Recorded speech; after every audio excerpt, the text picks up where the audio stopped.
Bonjour. Alors, aujourd'hui, 3 minutes de science pour apprendre à transformer des formules utilisant la masse molaire. On commence. Vous voudriez bien sûr savoir combien il y a de moles de sel dans cette cuillère à soupe. Eh bien, en cuisine, une cuillère à soupe, c'est 15 grammes de sel. Le nombre de moles est directement proportionnel à la masse pesée. La formule c'est n est égal à petit m sur grand M. Alors n est exprimé en mol, petit m en grammes, c'est la masse qu'il y a sur la balance, et grand M est la masse molaire exprimée en grammes par mol. Vous connaissez la formule, mais maintenant il faut savoir l'utiliser. On va utiliser pour ça l'astuce du triangle des formules.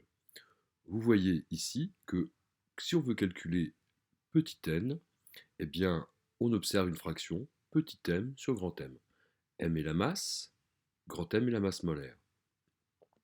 Utilisons ce triangle dans ce cas. Eh bien, petit m, nombre de moles, égale à petit m sur grand M, c'est-à-dire 15 grammes, divisé par 58,5 grammes par mol. C'est la masse molaire du sel, ou plutôt du NaCl. Ça nous donne 0,256 mol. Maintenant, inversons le problème. Cherchons la masse à peser, par exemple, pour avoir 2 mols de NaCl, du sel, dans notre coupelle. Donc, combien faut-il peser? Eh bien, on cherche petit m, la masse, et en utilisant le triangle, on voit que petit m est égal à petit n fois grand M.